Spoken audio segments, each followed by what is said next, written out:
Hey, on a got away, got your course was the series on his baptism. What's going on? Neji Katsuni are Chihuahua Gadari Dan Wajote. Scotness, eh? Some Katsuni. Skadago J.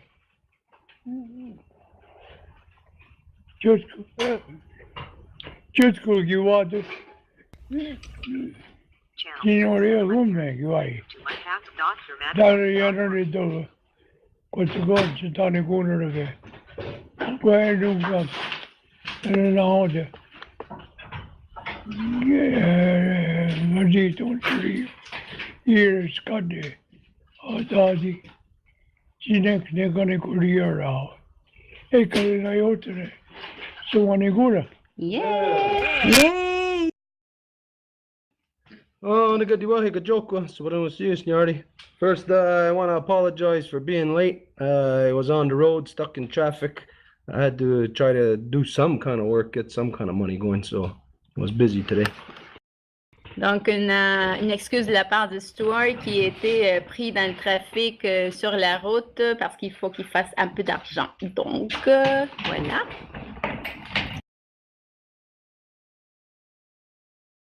J'imagine que tu fais juste un petit update. Edith, on vous entend pas. Donc, comme toujours, on fait l'ouverture, Stuart il se présente, puis on remercie la femme ciel qui nous donne notre esprit, notre grand-mère lune qui nous donne notre eau et notre mère terre qui nous donne notre corps, ainsi que toutes les eaux et toutes les médecines. Anyways, to get started, I just heard something. Edith just informed me about what took place yesterday. I don't know, do you want to talk about what took place yesterday, or I would imagine that we should get this resolved, find out what, anyways, what all the facts are. Donc, peut-être juste pour traduire ce petit bout-là, est-ce qu'on doit traduire? I don't know, should we translate? Est-ce qu'il y a quelqu'un qui s'opposerait à ce qu'on ne traduise pas ce soir et qu'on fasse tout en anglais? We could do it in English if you want. Okay, well, what I heard, I don't know the details. Edith only just now told me that something took place between Jesse and Ellen. So I don't know is there anybody here tonight that was present yesterday? Yes, France just asked to speak and she was there yesterday. So France? Okay, I'm going to try to make a resume, but I actually sent Edith the recording of what happened yesterday, so you will be able to listen to it. What happened when I got into the conversation, into the mumble, Alain was already there, and he was kind of trying to talk to Inca in French, and he was just like talking very slowly in a condescending way, and I didn't know what was going on because it seems like he had been talking for a bit before I got there, and so I was a little not very feeling comfortable about this, and it took us a while to finally agree that we would all speak in English so it will go faster like we did on the first time on Sunday. I mean, on Sunday we were me, Mark, Danielle, and I think also I'm not sure if you were there, but we actually work on the declaration and we had like half of it corrected, and but yesterday with Alain we only had like I think 1.5 paragraph or something like that, and he bugged on every little detail, and at one point it got to a place where it was okay, and he had kind of brought some things that was good. So I was thinking at one point that he really was trying to get back to working with us, and I was kind of happy that there was one extra men to be working on the declaration. But now, because of Jesse's declaration on the Wampum, I've read it a little earlier. Hold on, I'm going to read it again to you, Stuart. Yeah, Jesse wrote on the Mumble, on the Wampum à Deux Voies, to our Wampum Facebook page. He said, "It is best I stay out. I will just sit back and listen and keep my opinion to myself and accept whatever version that will be presented. I will stick to the Women's Declaration as a presentation for the walk." And I just asked him what happened, you know, and he didn't answer me.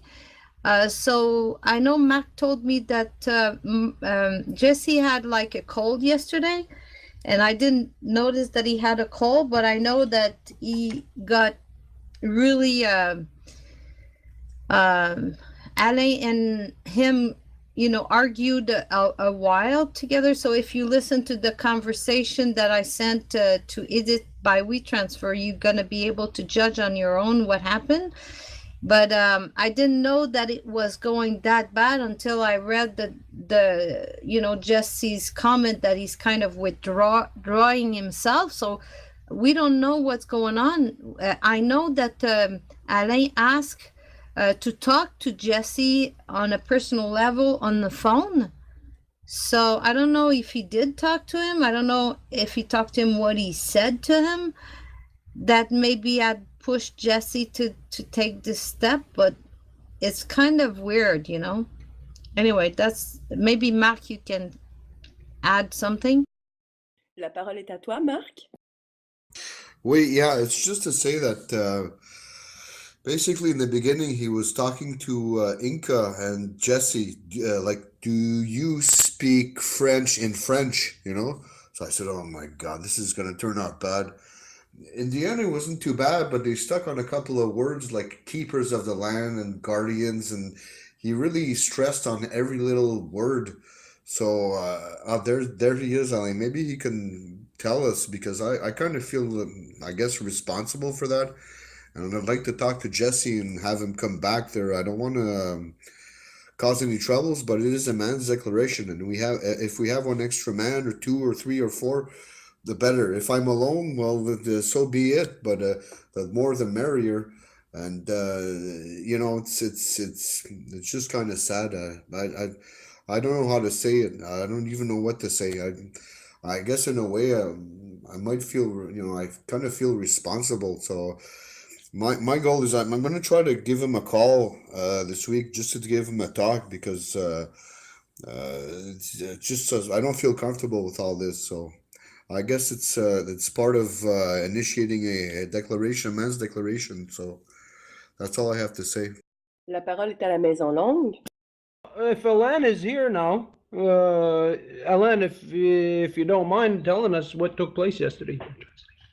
Oui, Alain, donc on est en train de parler de ce qui s'est produit hier. Donc, si tu voudrais bien expliquer ou raconter ce qui s'est produit hier. Right now I'm on the street in Sherbrooke. I'm gonna get in my car, and I don't know what you're talking about. I don't see exactly what the purpose is, and so I'm gonna listen to you guys, and I can't tell you. I don't know what you're talking about, Stuart. Sorry. Yeah, okay. I don't really know what I'm talking about either. I just heard that there was some kind of situation that developed between you and Jesse yesterday. I don't know what it is. I just heard France gave us a little bit of info as to the little bit that she knew, and so did Mark. So that's what we're talking about. Is there a problem about the perception of what was said? I don't know. I'd like to hear about Jesse. I'm falling down. I don't know. I don't know anything. What was wrong? Okay. If you don't know what we're talking about, I don't know what we're talking about either. If there's somebody else that knows what we're talking or what the issue is here, if not, then maybe we just move on. Oui, la parole est à toi, France. Alain, je voulais juste te dire que Jesse, il a écrit sur le Wampum à deux voix qui allait plus participer, puis qui était pour juste écouter, puis qui s'occuperait plus de... fait que là, je sais pas qu'est-ce qui est arrivé parce que je pense que tu avais dit que tu étais pour lui parler. Fait que je me demandais qu'est-ce qui s'était passé. Est-ce que tu lui as parlé au téléphone? Absolument pas. J'ai aucune idée. C'est quoi, qu'est-ce que toi, c'est quoi ta perception, là? Est-ce que ça a été enregistré, la conversation de ce soir? Was the conversation recorded tonight? Oui. I'm going to listen to it very, very carefully because I have not a clue. I don't know.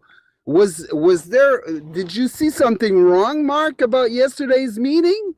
Well, the thing is, in the beginning, you were a little, accentuated on the French, which is okay. Okay, that's your opinion, but yeah, I guess Jesse was a little intimidated by you or whatever, So I don't know. Maybe you could maybe clear it out with Jesse or whatever, because I really need more men to do this declaration. So I can't have Jesse leave if he feels uncomfortable. Maybe we can have a talk or something. We can work it out, Je sais pas si tu peux lire sur le Framapad, Alain. J'ai écrit le texte que Jesse a écrit sur le Wampum. Okay. Is it possible that this was maybe something lost in translation in between French and English? Well, I find very curious. We're talking about the subject that's yes, I'd like you to read it.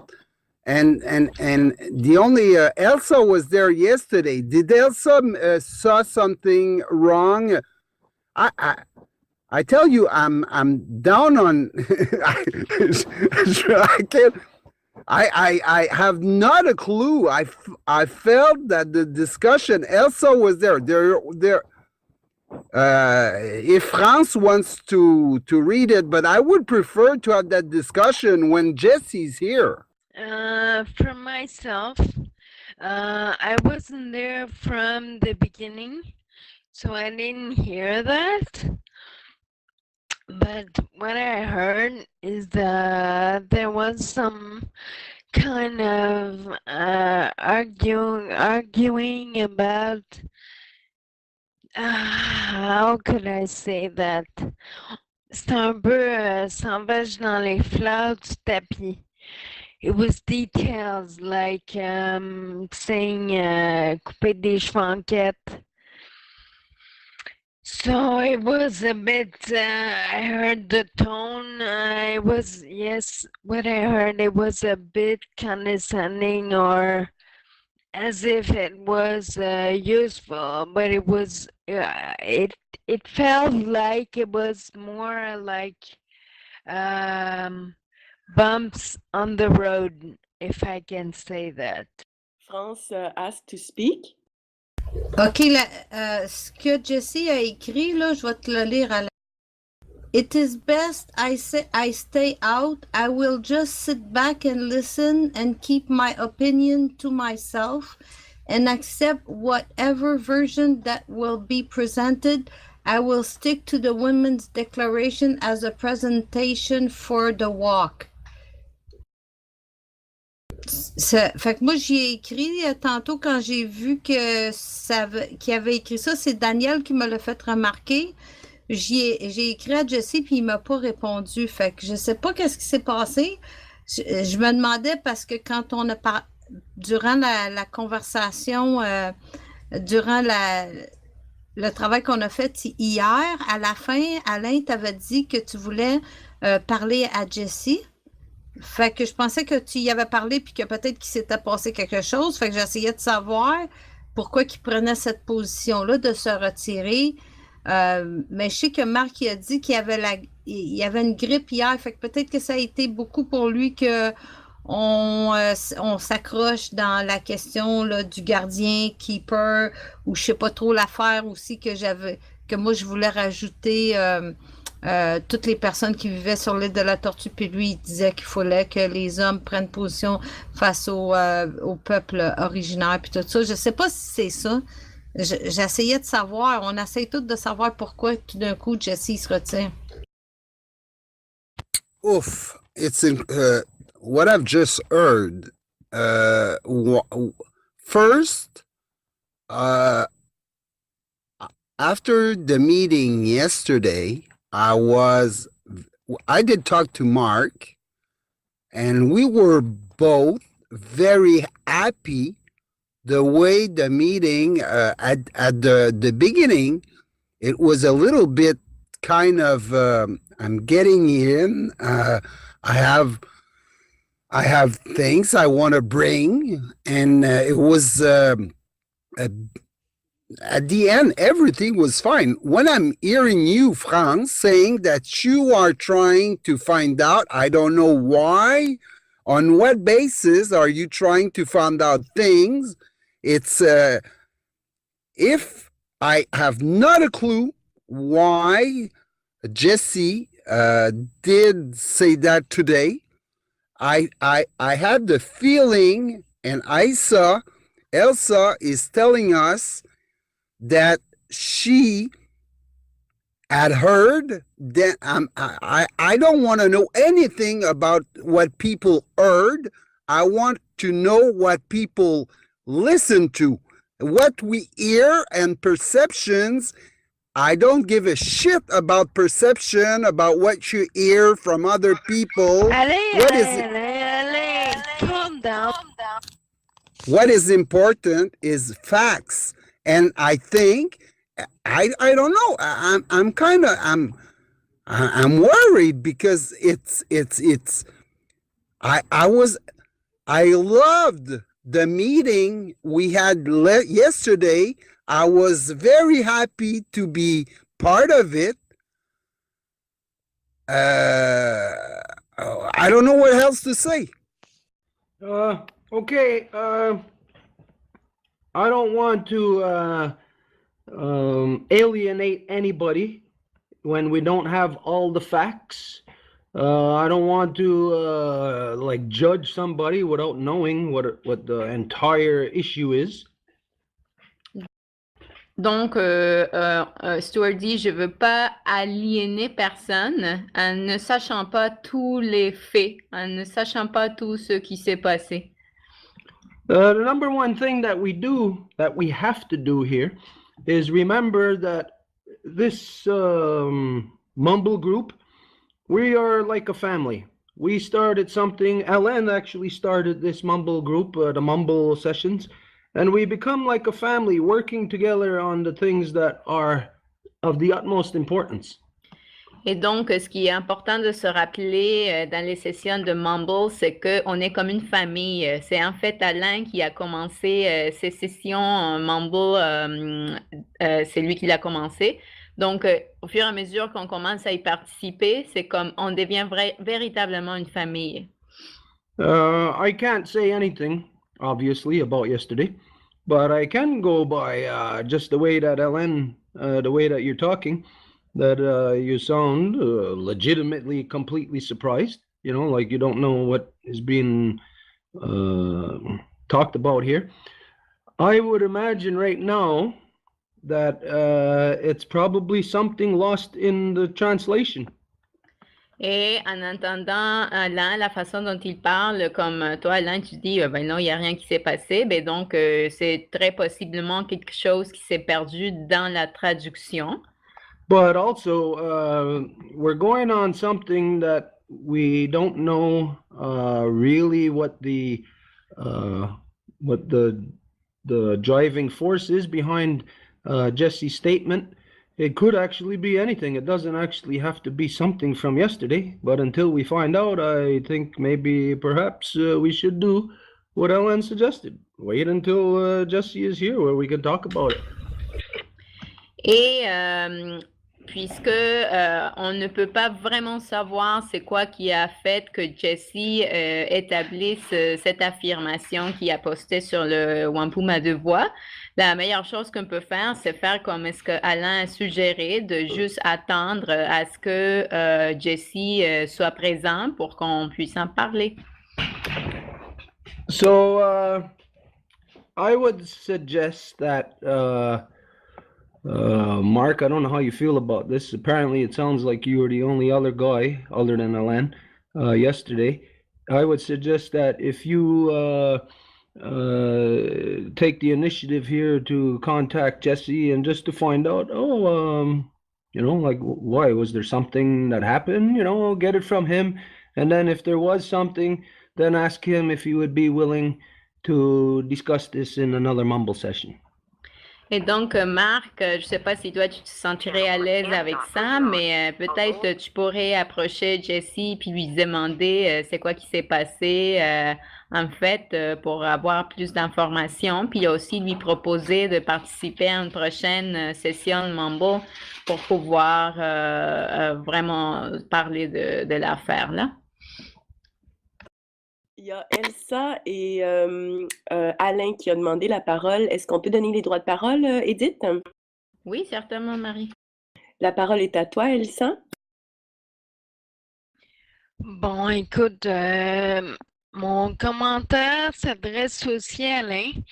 Alain, tu m'as demandé est-ce que je dise ce que j'ai entendu.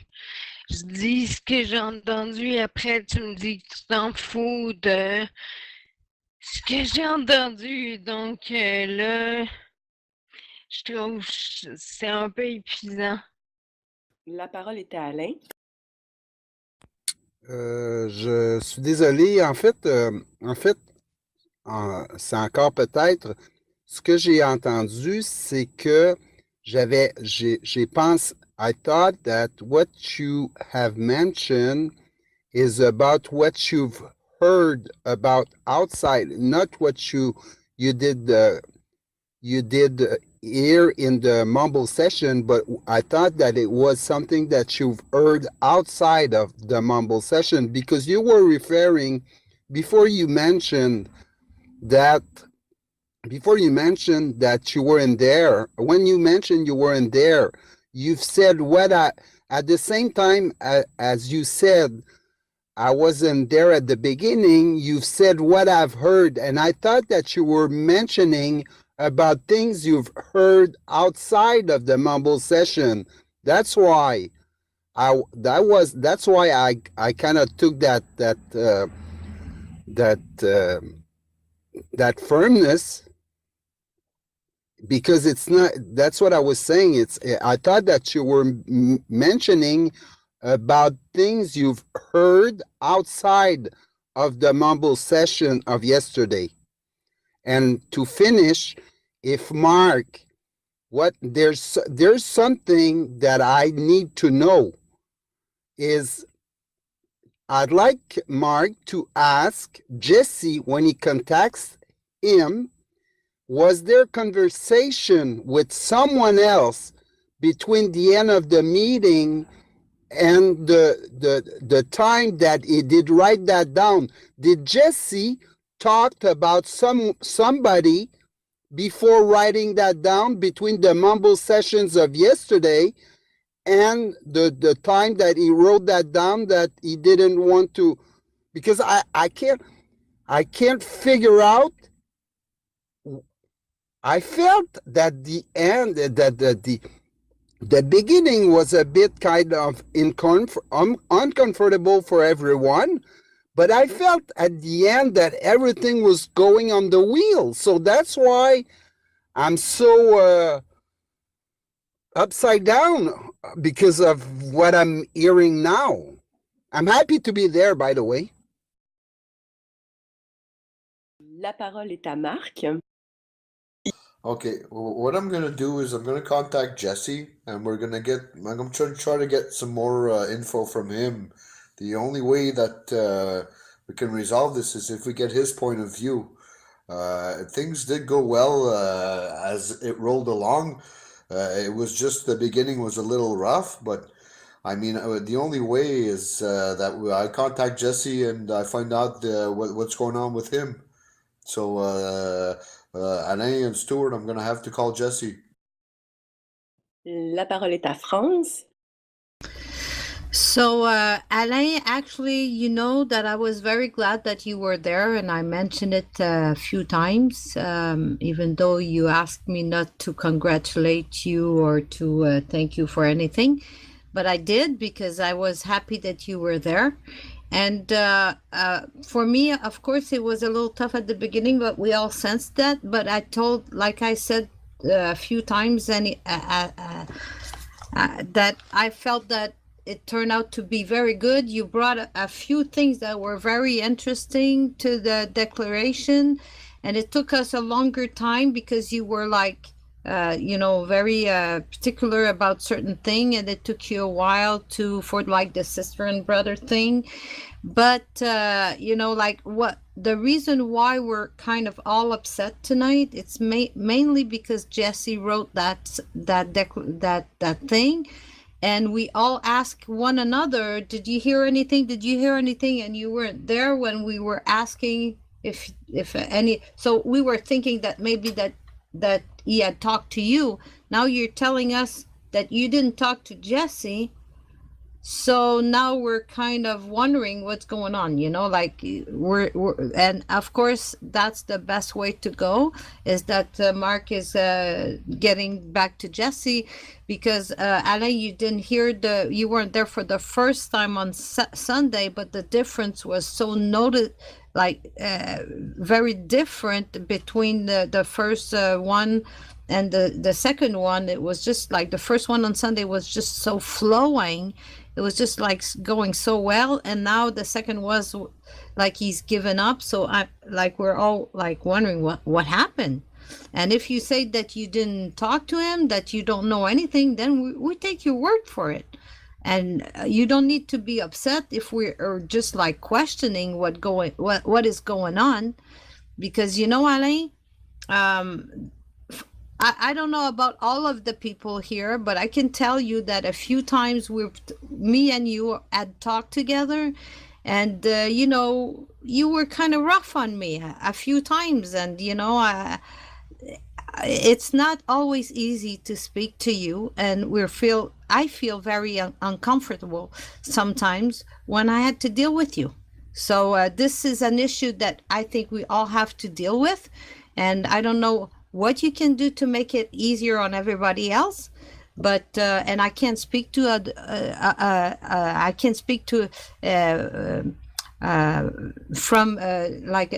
je peux pas parler pour les autres, mais it seems to me that this is something that maybe we have to try to find some kind of balance and some kind of way to be talking to one another as a family, like Stuart is mentioning. La parole est à Alain. Okay.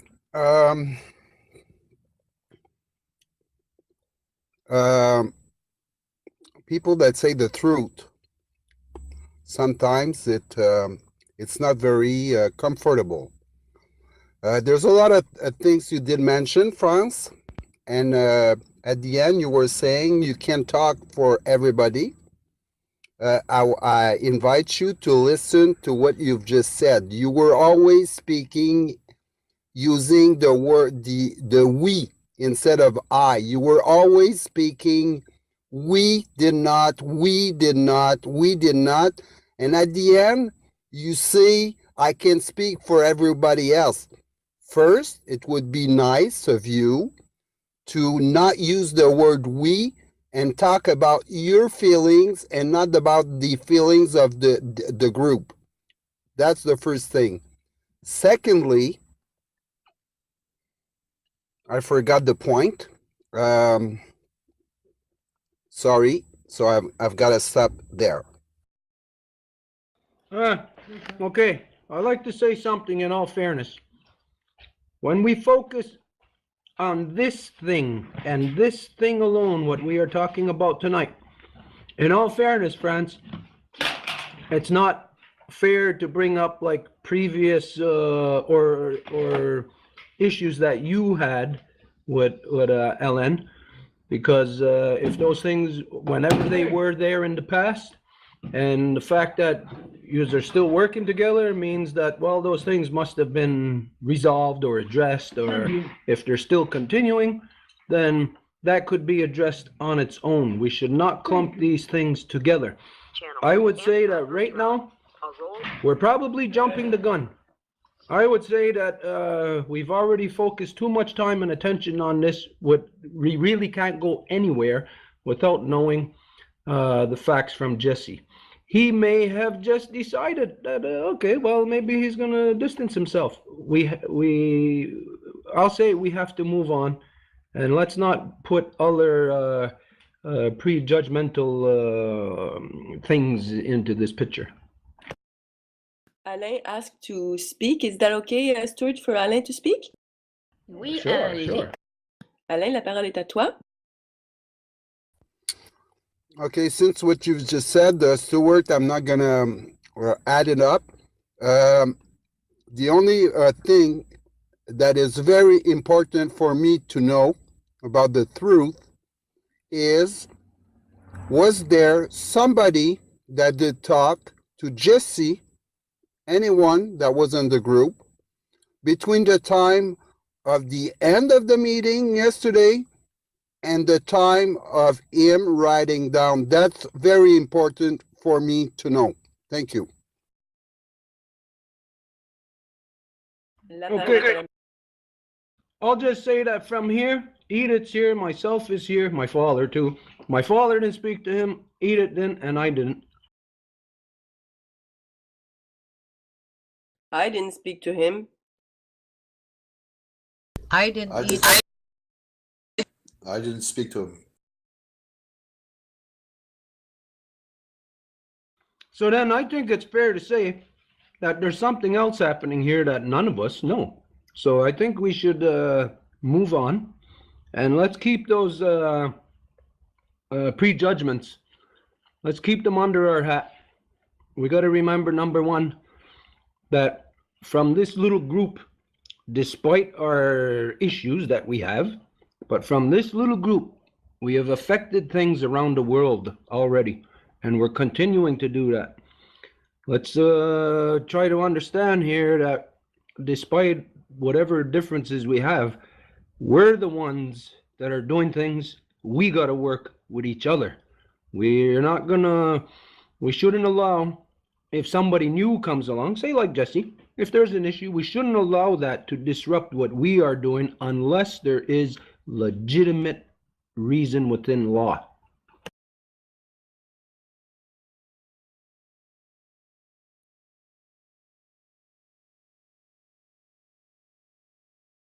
Il n'y a pas personne qui demande la parole, donc la parole est à la Maison Longue. Okay, for me, I'll say it's no surprise. Not that this in particular happens, but it's no surprise that there's that we're experiencing rough waters, because everything else that I'm seeing in the world is from the highest levels, the United Nations, right down to the local levels, like say right here in Montreal. The things that I'm seeing is a systemic wide, basically the words like what Alan said, bullshit. There's a systemic wide bullshit happening upon the people, smoke and mirrors, lies being put out to everybody right across the board. People don't know what to make of what the truth is anymore. The avenues that we thought we could depend on in the past for having truth, we're finding that there's no more truth. What I've just seen in the past couple of days is that if we want to say the enemy is being affected. The enemy is getting scared, so they have to lash out. And of course, well, we are the enemy to the enemy. So the enemy is going to lash out at us You know, despite if it's something happening on the United Nations level or if it's happening on a municipal level, it's going to be affected towards us because we're the ones addressing all of these issues.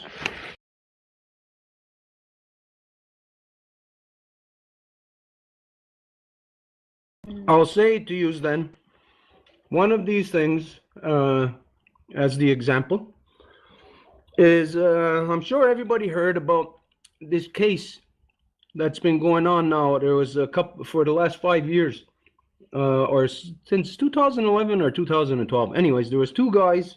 I don't know where they were from, but they're not from here. They were I think they're of the Muslim religion. Anyways, they're in a court case here in Montreal for the last few years. And anyways, their court case turns out that they were exonerated. So what it means, they were charged, the prosecution, the Canadian judicial system, the police, all charged these men with terrorism charges. And basically, they were found not guilty. You know, that's, we may not really think much about that. Like sometimes you may hear, oh, somebody in court was found not guilty. Yeah, that's fine. But what it brings to light here is that the police that arrested those two men, the prosecutor that prosecuted them, the court system that allowed that court case to go into the system was all corrupt because they're basically just throwing out charges upon anybody without substantiation, and they're allowed to do this. The system is allowed to do this, to oppress the people, to squeeze the people, and in ways that, say, for instance, if you're in court, well, you know, the number one way you're squeezed is, first off, stress, and then money. So as you know how it works, that when people go through the court system, they don't have enough money, well, then they don't get justice. They're not able to see the process all the way through and therefore not get the outcomes that they may have hoped for. So what we see with this case is it should make everybody look at the judicial system in a different light, that it is so corrupt that it will put charges upon, just imagine if this was you, France, these two men, they put false charges upon you that because you got to go to court, it tears apart your life, it takes away your money, it takes away your security with your family, with everything around you. No, this is being done, never mind just that with these two guys charged with terrorism, this is being done to everybody. Because you know how it's done. Even Edith knows through the traffic tickets, simple thing like traffic tickets, where they'll give you a $400 fine, and that they'll tell you that if you're going to plead not guilty and should you go to court, then you're going to end up having to pay the court costs also. So who the hell ever wins against City Hall? So what it tells you is that they're willing to, the police, the prosecution, and the judicial system, they're willing to break the law. They're willing to put pain and misery and suffering upon anyone, and hopefully they'll get away with it.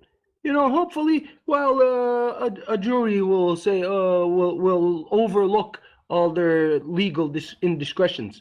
So anyways, this is what, from this one court case, this is something that, I don't know if anybody sees it or not, but this is filtering in to everybody's daily life, because the judicial system, the queen, as you know, that even if you get a parking ticket, it's you against the queen. Well, the queen is pushing all of this down on everybody.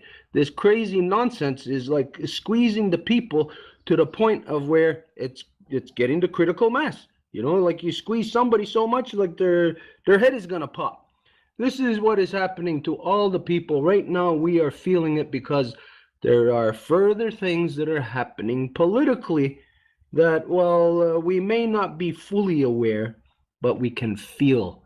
We can feel the oppression happening. You can see it on the street, the way the cops are acting. You could see it in the courts, how the prosecutions are breaking the laws and putting false charges upon people. You could see how the courts are allowing these things to happen. They are basically telling the prosecutors, put charges on anybody and let's just see what you can get away with.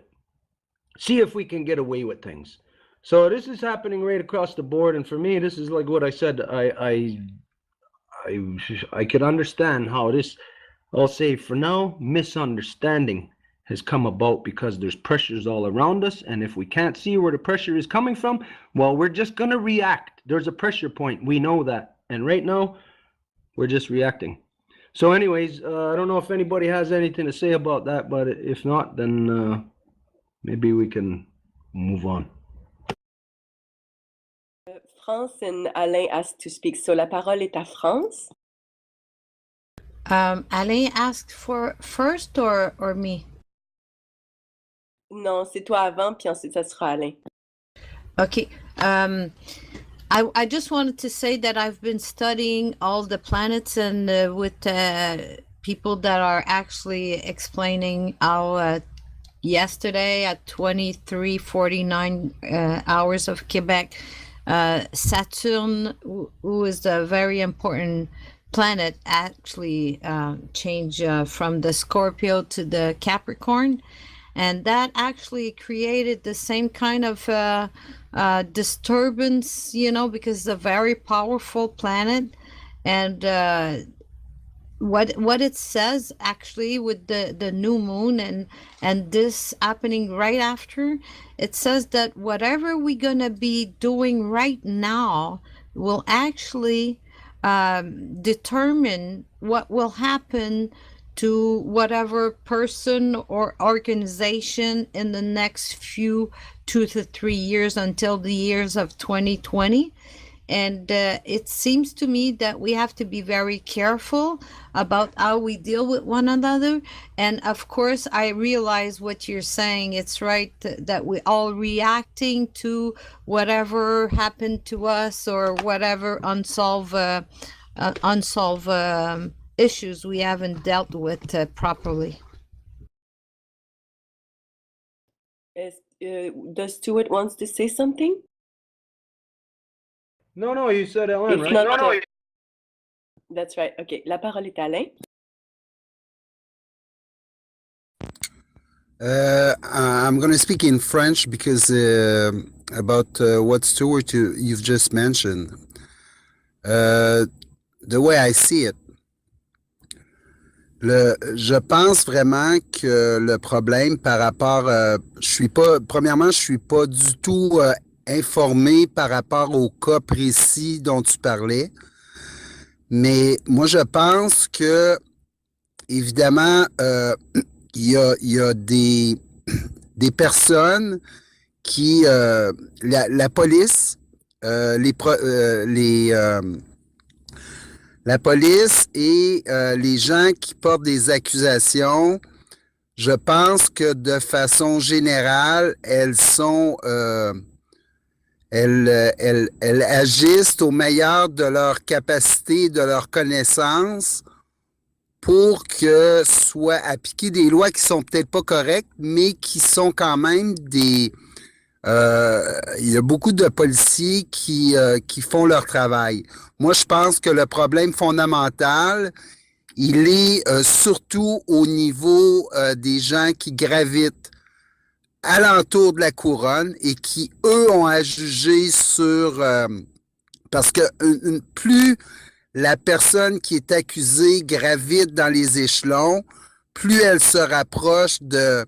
Et l'agenda qui est en place en ce moment par la couronne britannique et par les juges qui ont été nommés par l'oligarchie, c'est eux qui sont le plus corrompus dans le système. C'est eux, ceux qui sont vraiment en poste de pouvoir et de décision, qui servent l'oligarchie. Alors, c'était juste un point de vue que je souhaitais partager au groupe. La parole est à la Maison Longue. Okay, everybody, imagine this, that we're all standing on one side of a room and other people are standing on the other side. It's all us on one side. And we could see them and we can hear them, the ones that are standing on the other side. And they're saying to us, they're saying to themselves, we can hear what they're creating their policy. And they're saying, okay, you go after the ones on the left, you go after the ones on the right, I'll go after the ones in the middle, you go after the girls, you go after the men, you go after the children. You know, like, we hear their whole game plan. Now, the moment that we hear it, we don't have to actually see somebody immediately going after the women or the men or whatever, or the young boys, young girls. We don't have to see that. The moment that we hear it, we will be responding. We will be affected by it right away. It will affect us over here in our ranks. And if we are weak or if we have some shortcomings, then it will affect all of us. Maybe one of us will become so nervous that they will pull out of the game, so to speak. Anyways, I hope everybody's understanding that scenario, because something just took place yesterday that everybody in the world is already responding to in the same way of the example that I just gave. What took place yesterday, what they had to ram down the people's throats before the winter solstice was the so-called tax bill in the United States. Now, big deal, you know, that's the United States. Somebody here is going to say, well, that don't affect us. Somebody in Belgium is going to say, that don't affect us. No, whatever is going to be done in the States is going to affect the entire world. And what has just been done with this tax bill is the people cannot see it yet, but what it is privatization. It's privatization of everything that you expect to be provided, services provided for you, to you, through government. Now, everything, every service, everything like the Champlain Bridge is no longer going to be a service or controlled by the government, or basically, you know, supposedly the people. Now, privatization puts the Champlain Bridge into private companies, private corporations' hands that they will profit off of, the same way that Highway 30, that new bridge going over like near Vaudreuil, that bridge has been placed into the hands of private companies, where the toll on that road is not going to the government or the people, it's going to that private company. So now you're going to watch this right across the board, and where you're going to see it first is in the areas of public security, which means policing, which means also in the judicial system. This is the reason why I say that the case that I'm referring to, it's something that just happened, just went through today. You look on CBC News, it's these two guys, they were teenagers when they were charged. They were charged with trying to leave the country to go to join ISIS. And anyways, so yeah, this is what's happening from the tax bill that they just put through yesterday. And as you know, the United States has full custody of so-called Canada. So whatever it does in the United States under its policies, Canada is under its custody. The United States' policies applies first here. It first applies not at home, it applies to those that they subjugate. So this is what happened yesterday. This is what's going to be coming down the pipe. Keep your eyes open for the privatization. You're going to feel it. You're going to be looking around. You're going to say, why is it like this? How come all of a sudden companies are putting control of the Champlain Bridge, and they show so many thousands of problems that need to be fixed, but yet a private corporation, all they have to do is file bankruptcy, and they're no longer held to those responsibilities to the public. And when that happens, then the public is left holding the bag twice. They end up in a double jeopardy. This is what's coming down the pipe right now. La parole est à Alain. Just to inform you, I did send you a little clip, 1 minute clip.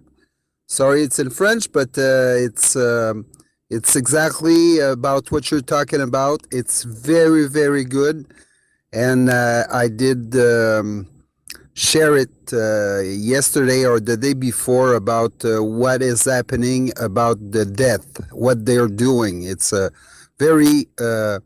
It's on our page, Alliance pour une Constituante citoyenne du Québec, and I did share it as a private message at the Longhouse.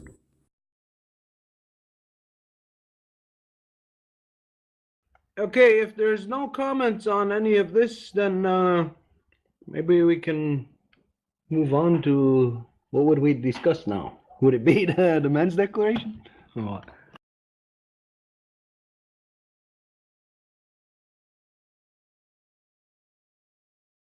Nobody asked to speak. I think that the men's declaration. France, you want to speak? Yeah, maybe Alain, tu te rappelles les questions qu'on voulait poser à Stewart? Il y avait la question des gardiens, mais il y en avait une couple d'autres. Est-ce que tu t'en rappelles?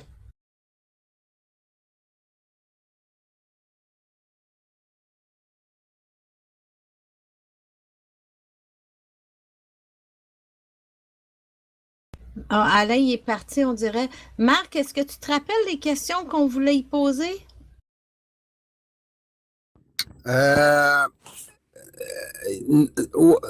Yes and no. Right now, like I told you, I'm in my car on the street in Sherbrooke, so I don't really have access to that. And like that, I came here today because I had a bit of spare time, and I just wanted to listen because I'm not very able to help right now. Okay, Marc, tu te rappelles-tu? You know, there were a discussion about the guardians and the keeper.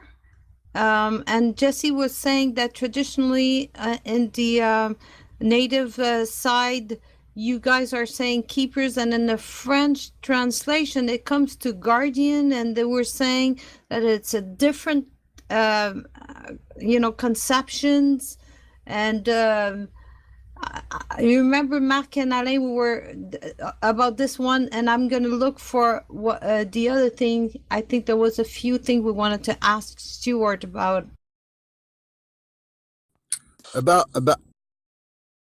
Sorry, can I talk? Oui, vas-y, Alain. Concerning we weren't sure about if the right translation was protectors of, because protectors of Mother Earth and French protecteur, but after looking it up in the dictionary and everything, we did agree about that guardian, les gardiens was the right word in French.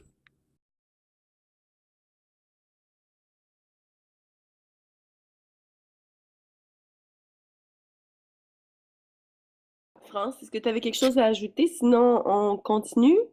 I'm just reading over the line 123. That's where we had kind of a little bit of bug that we said, oh, we're going to ask Stewart about that. Marc, I would like you to talk. Do you remember what we were talking about? Yes, actually, it's in English. It's keepers of the land, but in French, keepers, les pourvoyeurs, les gardiens. You know what? How should we say it in French? But I don't know. I don't think Stuart has the answer to that. So. Maybe Stuart, can you say, is it the right thing that you are the original people are the keepers of the land, or I don't know how would you phrase that? Okay, no, we would not say keepers. First off, in English, then you gotta know that we're using the English words, which means that the English meanings is gotta be what our sentiment is. And when we say keepers, then no way does that apply to the original peoples, because we don't keep. It is not ours. We are the protectors of the land, the defenders of the land, the same way that we are the life protectors, meaning like to protect, all that is female, but definitely not keepers. Oh, there is one place that you hear keepers, and you hear it in particular in relation to the Five Nations Confederacy and the Mohawks, where it's identified as the keepers of the Eastern Door. Now that there, when you're talking about the Eastern Door, you're talking about the House of the Five Nations. So their keepers is something different. Yes, it is ours. It's our house. Keeper that we're in charge of that Eastern Door. But when it comes to the land belongs to no one. The territories that we live in are quite simply under our stewardship. And you can't even say under our stewardship. As we are there, we are charged with being responsible, acting responsible upon the land. So anyways, definitely not keepers. So guardians would be a good word. Protectors or guardians, either one or the other. Yeah, it would depend also on the body of the letter, like how it flows. I'd have to look at it myself too. I'll tell you, in all honesty, I have not looked at the men's declaration since Mary Claude and I was going over it. What was that, Mary Claude? A couple of weeks back. I purposely have not been looking at it until there's the like the main structure or the foundation of it is placed there. And then I was gonna, but we could take a look at it, see how it fits in there anyways, in that one particular reference. France, did you want to add something? Yeah, I just wanted to read that particular sentence on 133 because there's two things there. I think that if we put protectors, that would be better.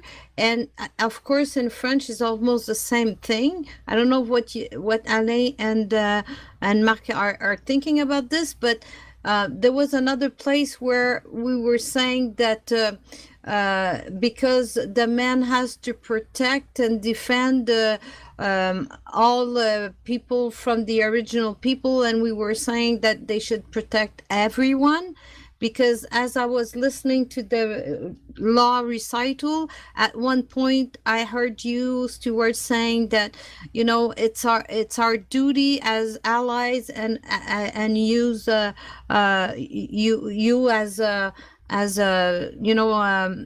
Kanienkehaka to actually protect everyone, even if they are not like from the native side and stuff like that. And so maybe like Marc, you could read over the line 23 and we could change the word keeper for protector if you think that is right, and if Alain thinks that it's right too. Okay, so that's line 133. Yes. Okay, let me read that. We declare ourselves to be allied brothers of the original peoples, for they are the keepers of the land, but I'll change that. Since we are committed to the Turo Wampum and agreed to abide by the Great Law of Peace, we have a duty to protect and assist and aid all original peoples living upon Turtle Island in times of great danger and distress. They are our brothers and sisters to which we love and respect. We demand that all corporate entities and governments cease all destructive operations, which include pipeline construction, fracking facilities, mining facilities, deforestation activities, and every other activities that greatly harm Mother Earth. We oppose any form of dominance over the original peoples imposed by the British Crown and all other nations of the world that came and settled on Turtle Island. We do not recognize the extension of government known as the Bank Council system. This system of governments is complicit with the British Crown and occupying governments in the harming and destruction of the original peoples and their land. This is a breach of trust we could not accept. Yeah, that would be it's right at the beginning where you said that protectors. It would be the keepers does not fit there at all. So it would be protectors. Okay, I'll change that. Oh, in anything, all we gotta do is try to apply complete fairness to ourselves. Even, you know, like sometimes we don't want to apply fairness to ourselves. But anyways, on any issue, if we look at it in complete fairness, if we look at it objectively, then you know, we'll see things like that. We'll find the proper wordings, the proper terminology that doesn't imply something other than what we want, other than our sentiment.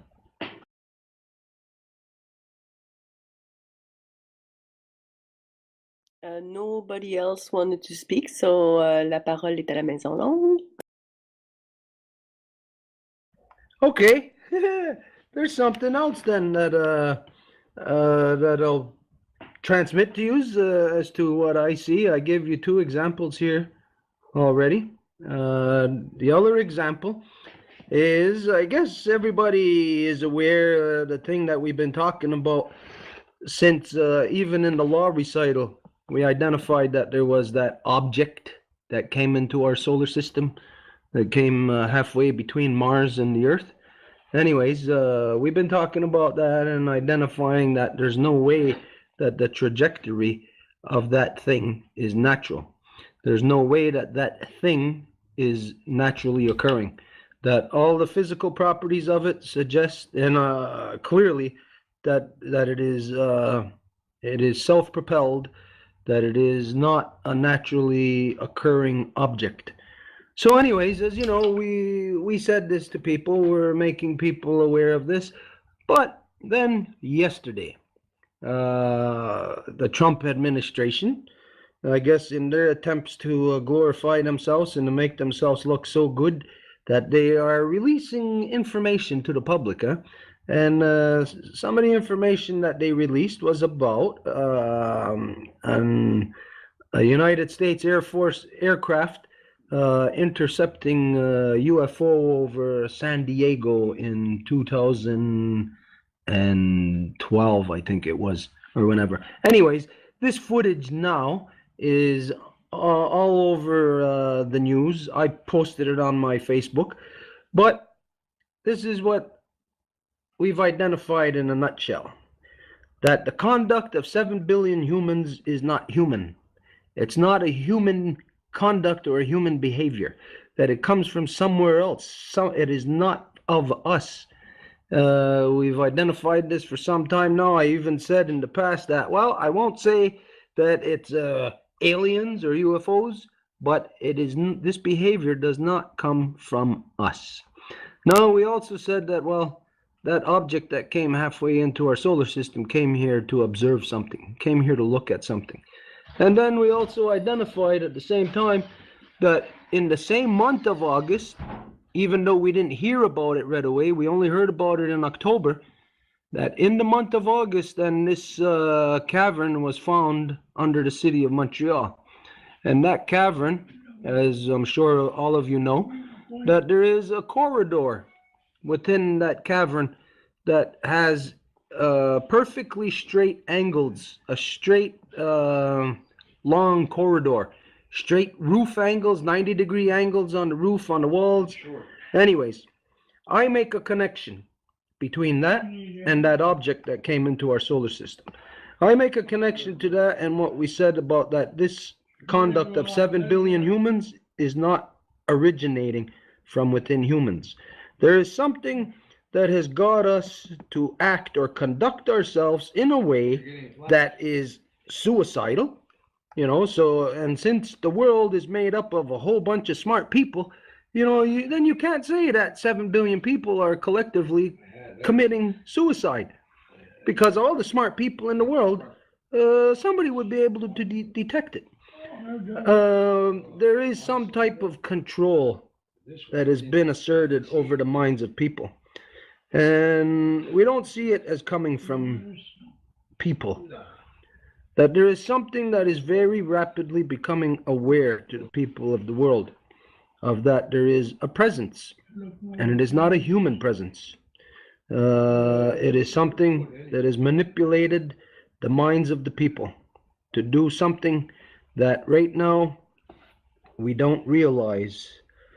What we are on the verge of is that we humans populated the earth, and what we're on the verge of is watching ourselves become redundant, and the earth is about to be populated with artificial intelligence, with humanoid robot life forms that are not human, that are not of here, but that can continue to do the work in destroying our Mother Earth within the ever-changing environment, where we, in this environment, maybe we have reached the end now, and as far as what we can still sustain ourselves within this environment, that the environment is changing, and that we cannot live under those changes. But artificial intelligence, humanoid robots, they can live under those conditions, and they can continue to do the work of destroying our Mother Earth. So anyways, this is, in a nutshell, a big picture as to what we see happening. And it may sound crazy, anybody hearing me say this may think that I'm crazy, but this is what we've concluded. This is what we see happening. And all of us, whether we know it or not, we are all fitting into that agenda. We are all affected by that. And it is that which we must become aware of to be able to fight against it properly. So there you go. La parole est à Alain. I'm sorry, I'm gonna have to leave. I just want to give a big hug to everyone that is ready to receive it. I was pleased to join you again tonight, and I'll do so next year for sure. Bye, Alain. See you next year. Anna. Bye, Nate. La parole est à la Maison Longue. Okay, well, if there's nothing else, I mean, we could continue deeper in that discussion. If not, well, maybe we can bring the night to an end.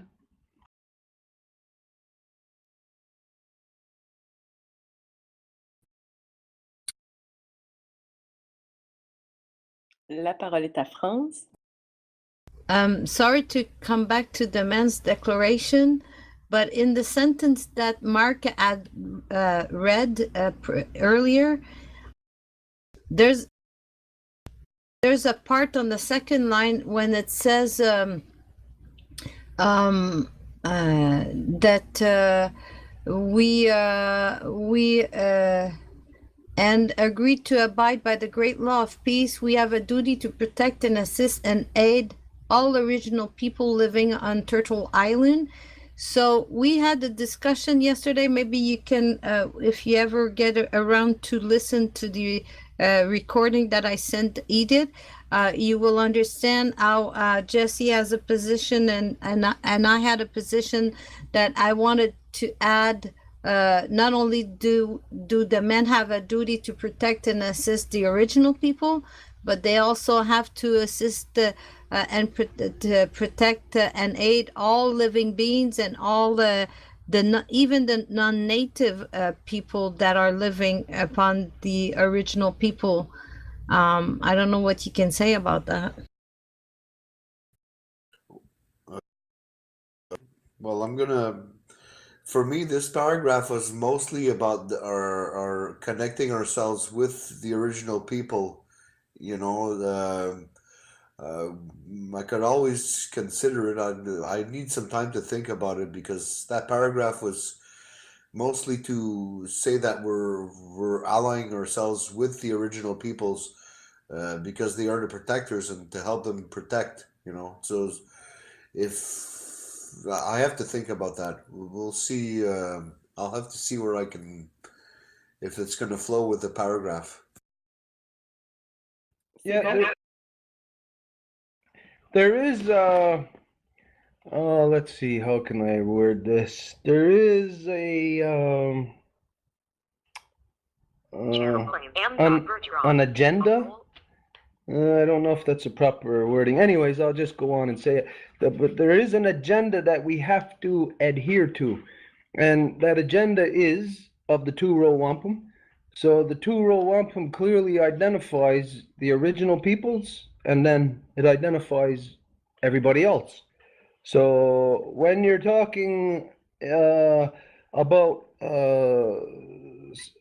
supporting the original peoples, then like Mark says in that paragraph, then you wouldn't put what you're identifying there, France, because it's not about the peoples from the bloodlines from everywhere else around the world committed to protecting everyone else from around the world. It's all the people from around the world who came here who must align under the two-row wampum and support the humanity coming back from here. So it's not so much about just protecting all the people. It's about identifying. What this whole document does is it identifies all the corruptions, who's corrupt, what's expected from those that are not corrupt, and what's expected from those that are corrupt. You know, by not necessarily directly saying use that are corrupt, but through implying, through implication. So anyways, it wouldn't be a good place right there to say that, but I understand what the sentiment is that you want to put out there. And I would say then we'd have to look at the rest of the document in its entirety. We'll read over it and to see if it's not already there. Because to me, I'm pretty sure it's already there. Maybe not in so many words, but probably in more words. It's already there in the declaration. France, tu voulais ajouter quelque chose avant qu'on donne la parole à Alain? Ouais, ben c'est juste ça que je voulais dire. That's actually what Jesse was mentioning, but I haven't seen it if it was actually in another paragraph. But I wanted to bring it up because as if you ever get around to listen to the recording that I sent to Edith, then you will be able to figure it out. And I was wondering if that could have been something that triggered Jesse to back off or something. So that might have been my position also that made him feel uncomfortable too. So maybe Mark, if you ever talk to Jesse, then you can ask if it's that thing that bugged him or something. And Alain wanted to add a little something? Yes, I couldn't leave before sending a big hug to Baba. Bye-bye.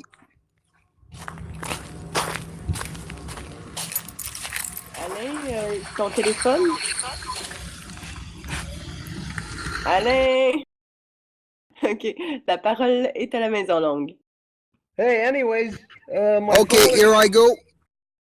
I just wanted to say I couldn't leave before I was to say to send a big hug to Baba. Bye-bye. Yeah, my father just heard you. He says bye-bye.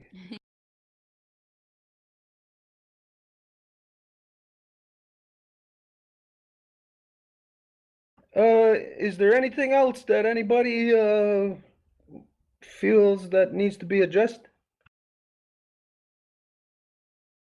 Nobody has to speak. Okay, then I'll say something else. France, the last time that we're on the Mumble, you wrote something.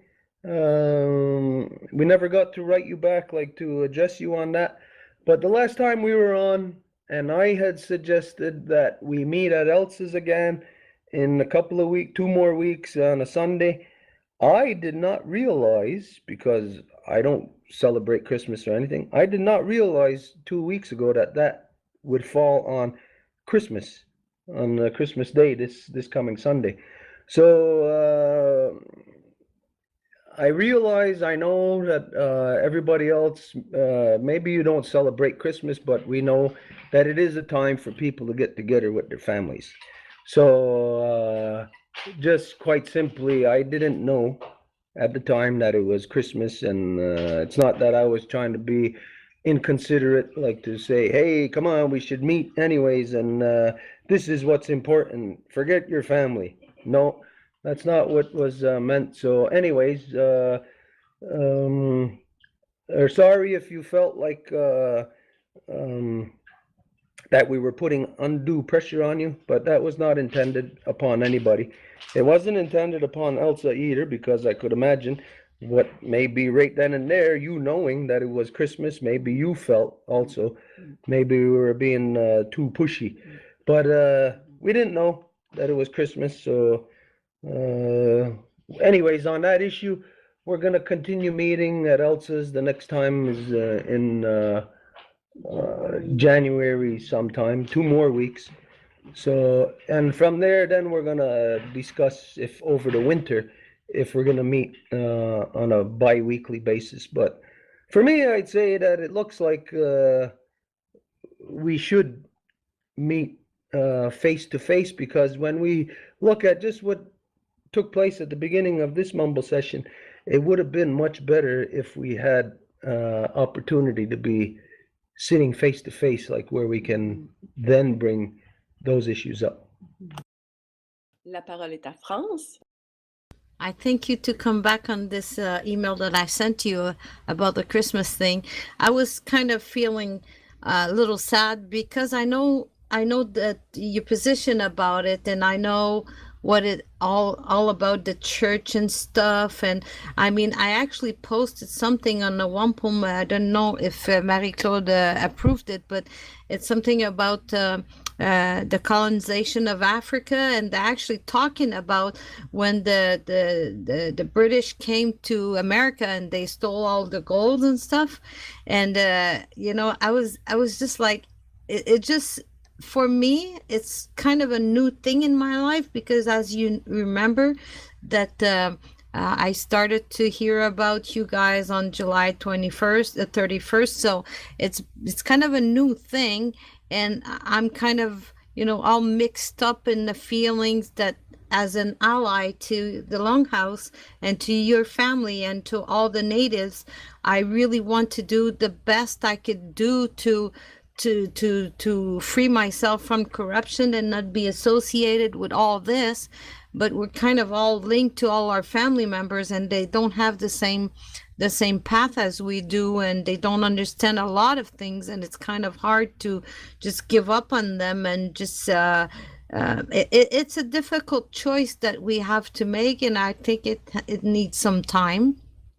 And as I'm going through it, I realize that no matter what we do in the future regarding trying to get more allies, we're gonna have kind of to discuss about these things, or to try to figure out a way to make people feel at ease to whatever, to feel comfortable to be talking about what should we do if we wanted to become the best of allies to you guys regarding these issues. Otherwise, if we don't kind of talk about it, then we leave them trying to figure it out by themselves what to do about it. Then maybe they just gonna, you know, decided just to give up anyway because they think it's too difficult. So maybe there's a way that as we would talk together about it, that we would come up with something or some kind of way or a path that we can all share, and that we could all help each other to try to figure it out, how to be dissociating ourselves with the, you know, the church and all the British Crown and all these things. As I was mentioning to you, that we could have like a type of a hey meeting of regarding corruptions or something. I don't know, but that's what I'm very grateful that you brought it up. Did you want to say something about that, Stuart? If not, Elsa asked to speak. Go ahead. La parole est à toi, Elsa. Okay, thank you. So, about the meaning We said it would be good for us to meet between the full moon and the new moon. So I don't have the moon cycle in front of me, but I think it would be on the 7th or the 14th. So I don't know if somebody knows when are the moons. Yeah, it'll be on the 7th. Okay, so it's gonna be on the 7th, and we can talk about later on that night. Okay, Franz, when you were talking, you made me remember another thing of one of the current issues that is building my perception of things. I'm sure everybody has heard about this also. There was some cardinal in the Catholic Church who back in the 90s was protecting pedophiles, who knew that there was different priests who were guilty, who were pedophiles, and who this guy was just basically protecting them, moving them from one church to another, not informing the people that this guy was a pedophile. Obviously, he wouldn't do that because he's keeping his fellow priest empowered to continue to molest little boys.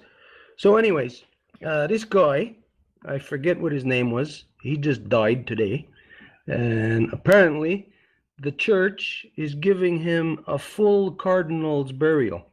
Now, if I was, say, a member of the church and I knew that there was a high-ranking priest within the church, because cardinals are very high-ranking, if I knew that there was a cardinal in there that was protecting pedophiles as, say, a layman within the church, I would be pissed off.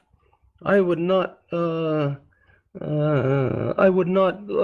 donate any money to the church. I would make a statement. I would protest. I would say something, But in Catholicism or in any religion, the people are shown to be puppets. They're shown to be sheep, and so they will just follow. They will not take action. And so, really, truly, of how the people to become allies, not to become allies with us just because we are here, but I am not allies with anybody just because they are here. I would only ally with somebody because it is righteous, because they are true, because they're within law or within legal position. And so I say, do not ever be allied with myself or native people, just quite simply because we're native, because then that's the same. You might as well be allied with the Joe Nortons of this world. No, you ally out of truth. And so then from that position, let's say you're a Christian and you know that this is happening in the church right now. Well, how can you be our ally if you just sit back and allow your church, allow that to continue to perpetuate the corruption of not just corruption, but child molesters are beyond corruption. And to imagine if there was a child molester in a longhouse and when they died, I'd say, okay, we're going to give them a full burial. Oh my goodness, everybody would be up in arms and everybody would see the hypocrisy in us here. So that there also, this little bit of news is also one of those things that's happening right now that gives me this perception, this larger perception than what I'm seeing within the world. La parole est à France. Yeah, I get what you're saying, and but we have to also remember that most of people that, like myself, I was actually when I was born, my parents took the decision for me to baptize me as a Catholic. But as a lot of us Catholic, we have not really get into the Catholic thing. We were Catholic by name, but we weren't really, like, I was a good person. And of course, if somebody would get a celebration somehow, like they would go to church to get married, or they would go to church to baptize their children, sometimes I would go, but not all the time. And so it's not like we're like very fervent, like Catholic. I think most of the Catholic that I know, they're just like not really practicing Catholic. So they don't really know about this. And as you probably know, in the year 60s, actually, there was kind of a quiet revolution, and everybody left the church. I mean, the French Canadians just left the church. Like, there was nobody, like, from one week to the next, you know. And it was mainly because of pedophile, because there was a big thing going on, and now nobody actually trusts. I mean, there are some people that are getting back into the faith right now, and it's like a new fashion kind of thing. But really, that's not my position. And you know, like, we're celebrating Christmas mostly because that's the only time we have, like, our, you know, whoever works full time from 9 to 5, they have like a holiday, and they can just, like, you know, go and meet their grandparents or their parents, and they bring the child and their little children and the newborns and stuff, just to get to know one another. But really, we don't talk about Christ. We don't talk about anything about that. You know, this is why it's kind of it's a weird thing. Of course, I understand what happened, because I've watched all the series, like the Borgias and all, how it started actually right before I got to the Longhouse. I actually was reading one of an historian man. His name is Messadier, Gérald Messadier, and he writes like he puts into perspective, like a Roman type of a book, what happened to Jesus Christ actually when he was on this earth, and now he never wanted to be a Messiah, and because of Saint Paul, who actually was born from a Jewish mother and a Roman father, like he couldn't actually exceed any kind of a higher position, because he was like in both camps. So he actually created church. And it was the reason how he created church was based on his frustration of not being able to access a higher rank. So from when something is born that way, then it remains that way. It's like it keeps on going in a corrupted way. And as I was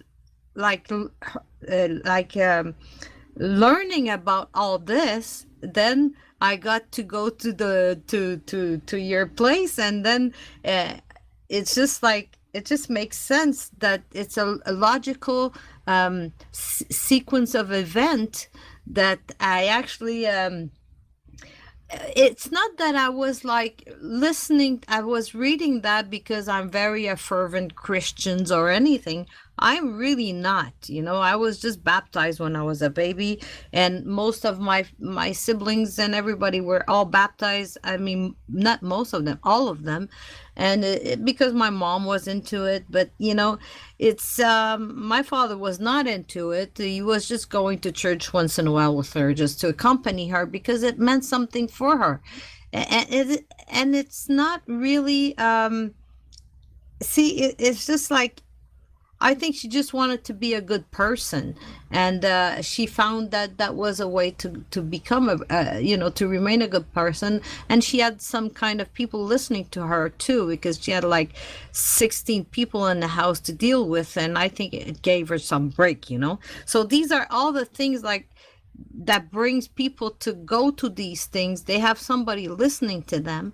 If there was other places where they could go, of course, if like the Longhouse and if the Great Law of Peace have been like shared and kept alive, and all the people were doing circles and men's circles and women's circles and like that, maybe there would be more people there, you know. There would be as much people there that there was a place else, you know, other places. So, it's for me, trying to get into like writing letters to the Vatican about this guy.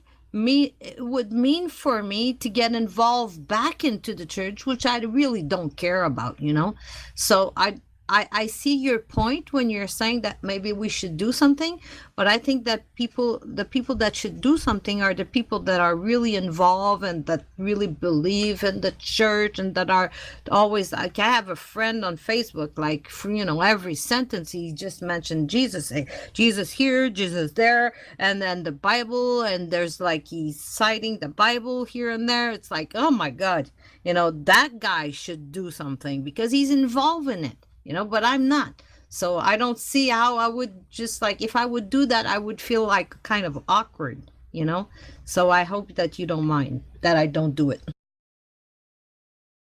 No, I don't mind. But while you were talking, it brought something else to light. Brought something else to my memory of, again, on this theme of like what I said about what is driving my perception of what's happening in the world right now. Another one of these things or issues is what just took place in Mexico. I would imagine everybody is aware of what just took place in Mexico, that Mexico just became under martial law, where the military is now in charge of public security. Anyways, you may not think anything of that either because it's in Mexico. But, Mexico and Quebec, they are in the same category. So whatever's happening in Mexico is gonna happen here, but it's a parallel, but it may not be as evident. In Mexico, well, they passed legislation making the military, making martial law. Here, we're under martial law. We've been seeing it, since ever since 2008, when all the protests started happening here in the streets, and we watched the police presence grow and grow and grow, and the way that they are conducting themselves and aggressive upon the public. So, there is martial law here also. But for it to be that way in Mexico, it identifies something that's happening on the UN level. Because now, think of this. Each of us, let's imagine ourselves as that we are a country. Okay, France, you're Canada. Mary-Claude, you're the United States. Elsa, you're Germany, whatever. Okay, but we're different countries. Now, imagine that one of us, me, I'm part of the UN.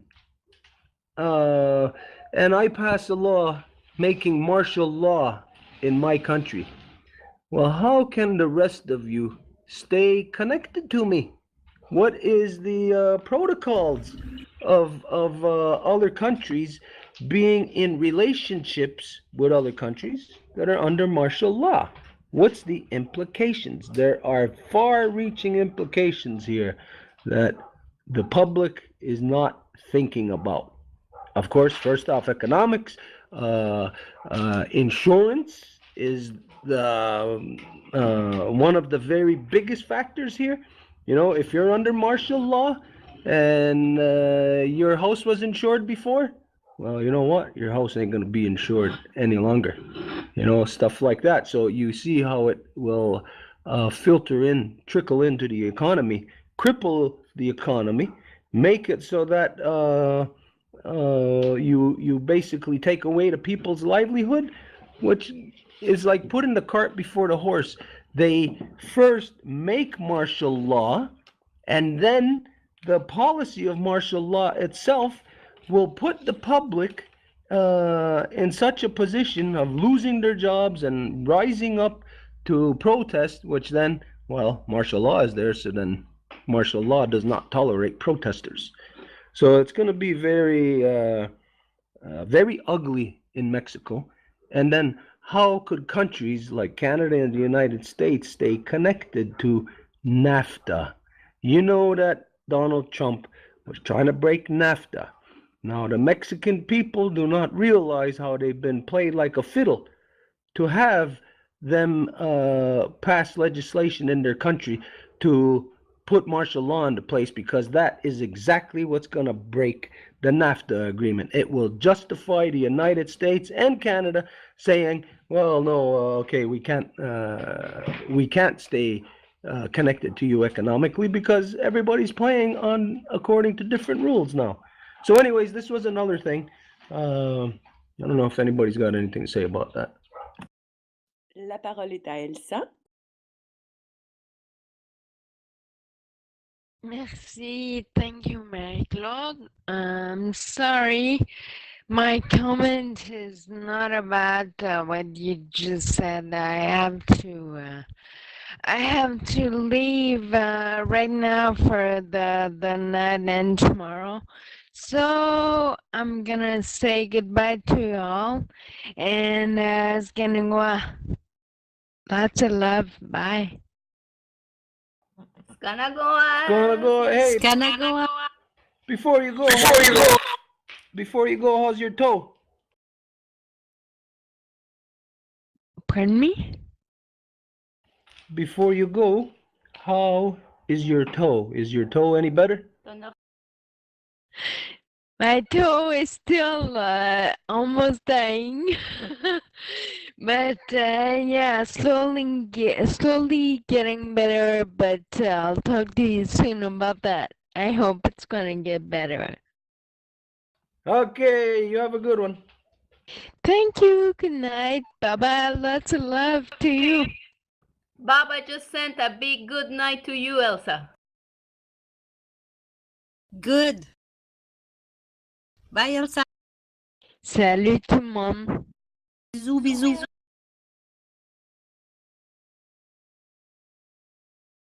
So no one else had anything, so la parole est à la Maison Longue. Well, I got a question for anybody. Is there anything, any anomalies that stuck out this week that you detected?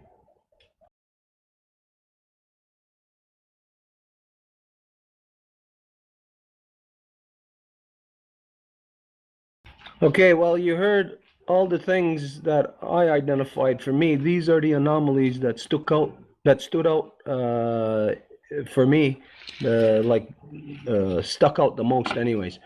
I see them as anomalies. You know, it is an anomaly for Mexico to initialize or instate martial law. That is a big anomaly.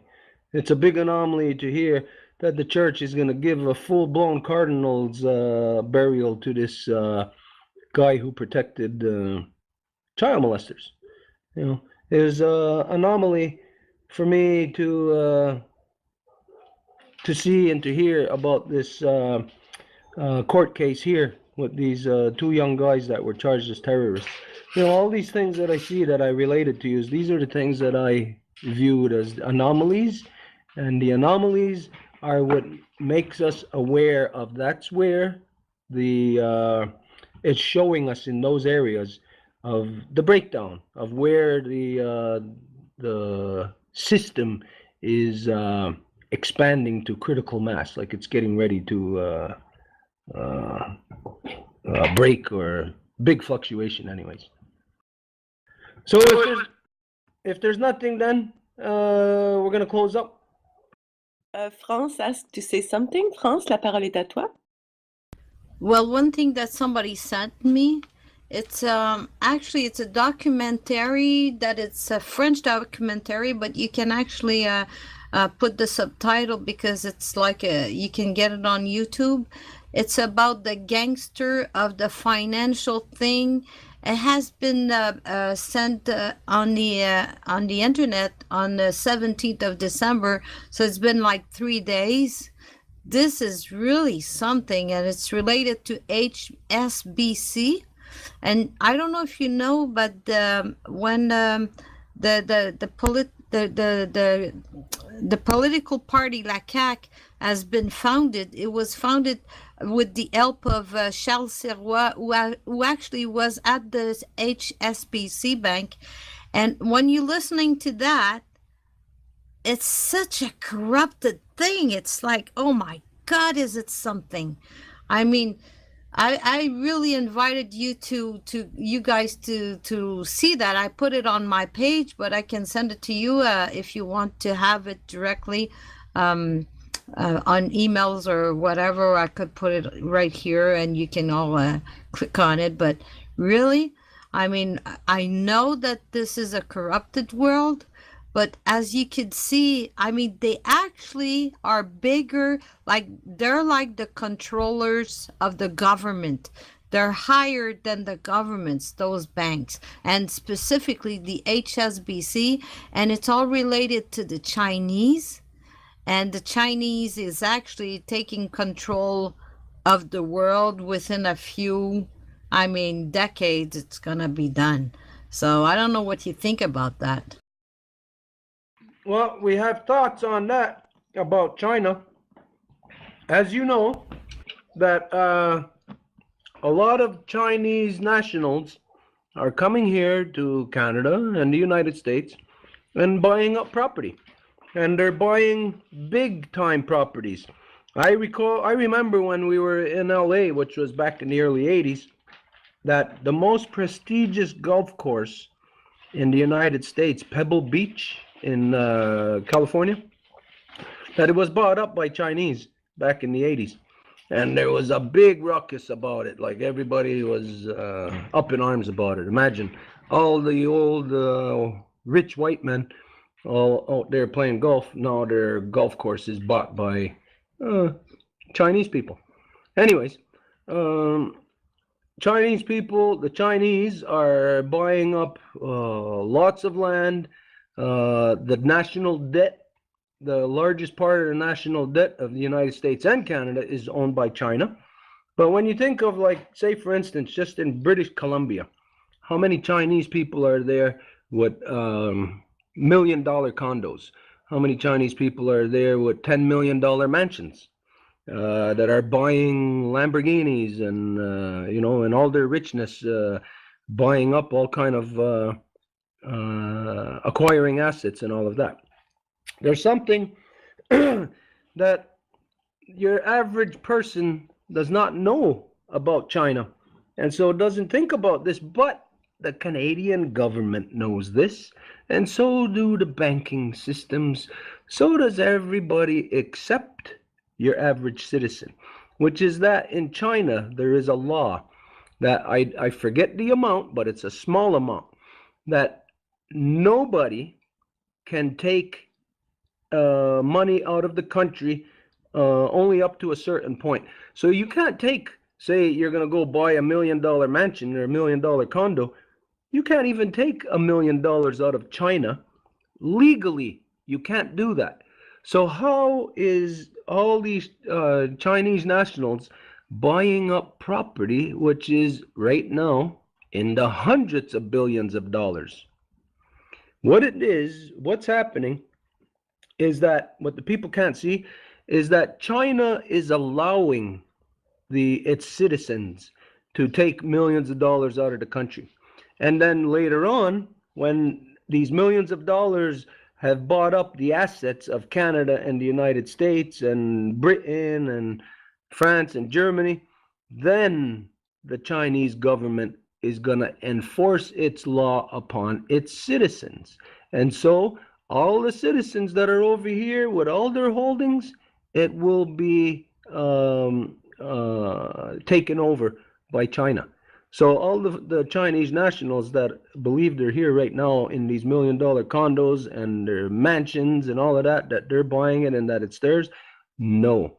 They are pawns in a game that China is playing, an economic game to basically take all that is there to be had.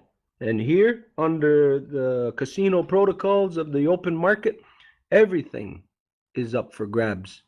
So this is how the Chinese government is going to cripple the Canadian economy, the United States economy. This is how even war is going to be avoided, that the war is only a threat, and that the true assault or aggression upon the people happens right under your noses through bailiffs who come and give an eviction order to the people to get out. It's there, but through the police, that's where you will see it.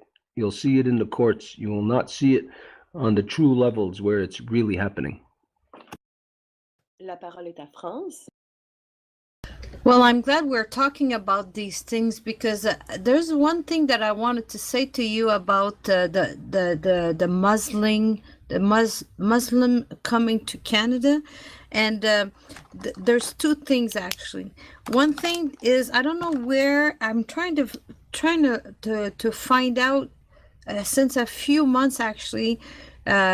Some kind of article or something about that, but I remember that I've seen that it was related to the Pope, and I don't know which kind of head of the Muslim community, religious, whatever. What happened is this man, the Muslim guy, he went to the Vatican, and the Pope actually was on his knee, and he actually made some kind of ceremonial things, like if he was kind of taking him as a higher rank guy, and some people were saying that this was very weird. And another thing is there's a guy that was how do you call this oh my God, I have to look on the YouTube and send it to you, but he actually was at the government making a speech to all the people at the where Justin Trudeau is actually doing the parliament and stuff. It was like in 2009, I don't, let me think, I'm gonna come back to that, but it seems to me that like the Queen as kind of giving some pass to the Muslim to come here and take over the direction of the country or something like that. I'm not sure. I think I just deduct that because of what I've kind of see and observe. I was wondering what you think about this. Yeah, well, we all know that the Muslim community here was, say, 10 years ago, was virtually non-existent. But now all of a sudden, the Muslim community is here so prevalent, so predominant, that you could flick through the radio stations here, and you're going to hear radio stations that are, I wouldn't know how to identify it as Muslim radio stations, but anyways, as playing that music to accommodate that sector of society. Flick through the radio stations here. You never heard these radio stations here before. So anyways, you know that there is policies such as refugee policies that for, say, somebody who grew up here and who wants to start a business, it's harder for you to go to school, get a loan from the bank, start a business. It's harder for you to do that than it is for a refugee to come here and to be allotted government money that subsidizes them in starting their businesses that are gonna actually overlap with the businesses that are already here, taking away income that actually puts less income right across the board for everybody. Anyways, these are policies, yes, that are happening. We spoke about it going back as say 3 years ago when we went on that walk across the country, that we seen these policies being implemented. Yeah, there you go. La parole est à France. I just found it. You can actually listen to it on YouTube. It's the Aga Khan and he addressed the Parliament of Canada of signs of protocol with Prime Minister, and it was on February 27, 2014, it seems. So that's actually more recent than I thought. But you know, like the way that he presents is because this guy Aga Khan is saying that he's like a type of Muslim that are kind of persecuted by other Muslims. And I don't know if that is true, but there was a guy that was living on my block here, was working at the dépanneur and the convenience store, and he was telling me that he was a great man and stuff. And as you listen to him, you have a feeling that he's kind of like the Dalai Lama of the Muslim. But what it really makes me feel strange is all the relationship with Justin Trudeau with him, because you remember that there was an issue about him going to the Aga Khan's highland somewhere, I don't know. And but it seems to me that there's things that they're not telling us regarding the you know, the disposition with the British Crown with them, and how they're kind of opening the Canada for Muslim to just like take over or something. That's my feeling. Okay, well then, I'm sure you also heard today of what comes out of Parliament concerning Justin Trudeau, and when he went and visited the private island of the Aga Khan in the Caribbean last Christmas, which also happens to be apparently Justin Trudeau's birthday. Anyways, it was found out by not found out, but stated today by, who is it? I don't know what they're called, the Solicitor General or somebody in the Ethics Committee or something in the government, identifying that Justin Trudeau broke protocol, that he broke law in going there last year. And then today, Justin Trudeau comes out and says, well, it's important that, how the heck did he put it? It's important that moving forward from here, that we learn from these mistakes, and that we learn, that we make the proper adjustments. So here's the smoke and mirrors. Justin Trudeau broke law. He broke protocol, a breach of trust in going to this private island of this Aga Khan in the Caribbean last Christmas. It was illegal, but yet, what's happening? Nobody's saying or doing nothing about it. They're just, it's a slap on the wrist, and Justin Trudeau is allowed to say, well, as we move forward from here, it's important we learn from these mistakes. It's his mistake. He broke the law. You know, when you break the law, aren't you answerable to law? Well, anyways, not in these levels. They're not answerable to law. Anyways, yeah.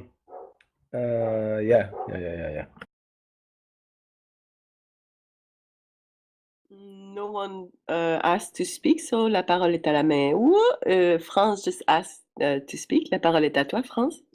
Well, I would really like to know what we actually could do, because I don't know, you probably, the way that I sensed, you know, as I listened to you and all the videos of the Great Law of Peace, I have a feeling that you kind of know all of these legal position, but you probably actually watched the Empower movement, where actually it's an action of mass liability, that we can actually send like a letter to two people and to say things like that, like you know, like that we and then there's a, I don't know all these things. My sister has studied on this, and like there's a whole bunch of things that we should be like knowing before we actually do these kind of letters. And in the Empower movement, they're mainly talking about the intelligent meter. And as I found out about the intelligent meter is that, you know, like when they actually gave us vaccine, they actually put in our blood a lot of like metal kind of thing, like aluminum and mercury and stuff like that.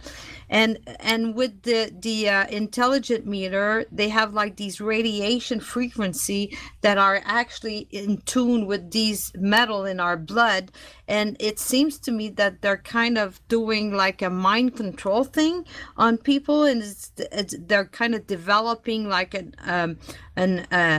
arm, you know, like for the war and stuff, and I think we should like look into it and trying to figure it out what's the truth on this, and how to be like joining this mass action of liability, and they could probably help us out regarding the Great Law of Peace and you know, the independence of Quebec.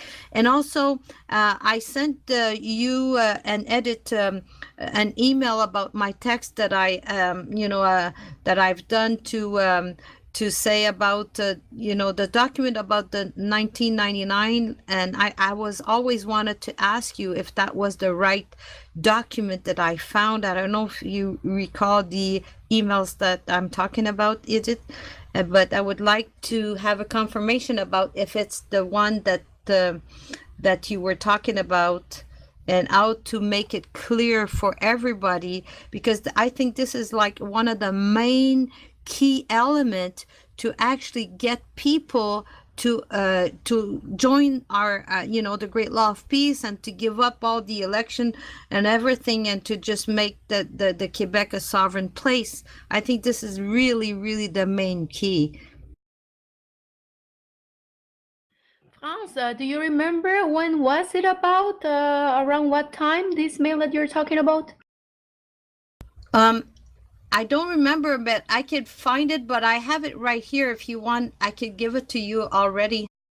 Yeah, sure, please. Okay, give me a minute. Hey, there's something else that an update that we didn't inform everybody on. On Sunday, was it this past Sunday or Saturday? What about? Saturday or Sunday. Michelle was at some event, something with this group that she's with, involved in, Landmark. Anyways, it's a group that they're all over the country. They're in other countries. She went there to read the declaration. She asked us to go there with her, so Edith and myself had attended, and we spoke. Edith and Michelle read off the declaration. It went over really well. Immediately there was people who said they want to have contact, they want to get involved. Anyways, it went over really good. We spoke with them for a little bit, and yeah, when I got home, there was already 3 people from that group that had friended me on Facebook, so I felt really friendly. Anyways, that, just for your information, it was a good expansion of the Women's Declaration there. It wasn't recorded. I don't know if they record, because it's a Zoom session that they do too. But anyways, we expanded it there. We got people, I'm not sure where they were from. One was from San Diego. California, Australia. Yeah, I forget the other ones. Anyways, so that was a little bit of information about the Women's Declaration there. And yeah, that's it. Unless there's something else, then we will close.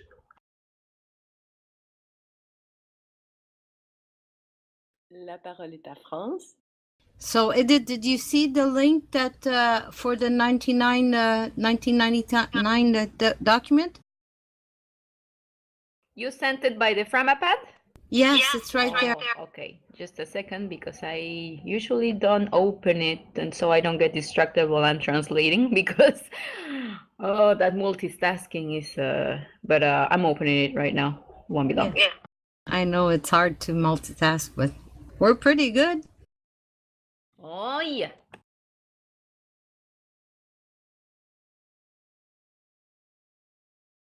So if you can look at it, I don't know if right away that Stuart can tell me if that's the right one.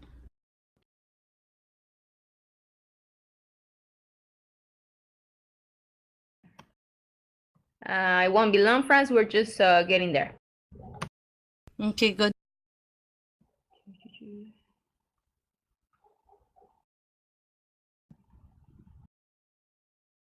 Anyways. No? Okay. Oh, that rating's really small. Okay, here. Wait. We're getting there. Here. Oh boy. Franz, where is it? Well, if you click on the link, it should open a document, a PDF file. Actually, the English version, I can send it back to you. The text that I've wrote regarding my experience with the Longhouse and how I got in touch with the Great Law of Peace and everything. Okay, now that you mentioned that, I do remember that. Yeah, it's been a while from that. Yeah, I shall find it back in my Yahoo mail, but if you want to send it again, so it's like on the top of all of the mails, of course, like I do remember now that you're mentioning that. Yeah, it was a good one, by the way. Thank you. I'm going to send it back to you again, so like that you'll have the link there. Okay, so anyways, we're obviously not going to be able to respond to that tonight. When we look at it, then we'll send something on the, put something on the two-row Wampum site here as to the position on that. So again, now, we're ready to close. So if there's nothing else, we're going to close.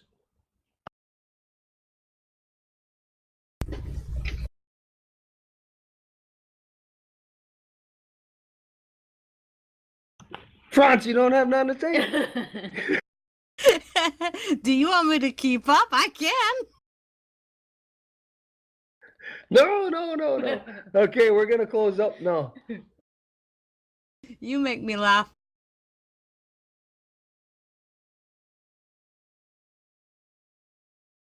Donc, on amène l'ordi à Baba, ce sera pas long.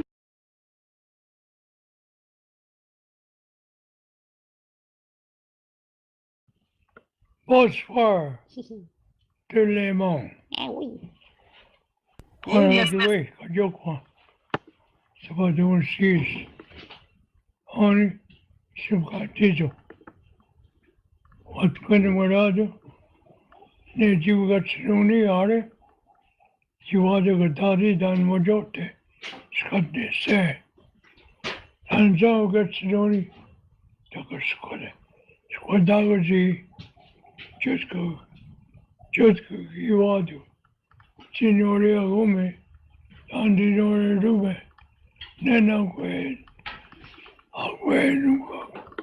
Nana hode. Easy da scuola. Da dove gazzoni. Dove. Giusto che. Scala qua. Signore si stanno. Yaki Yunga, already, whatever. Ekari, Nayotene, Suwanikuna. Yeah! Yeah! Yay! So nice to hear your voice, Baba. Anna!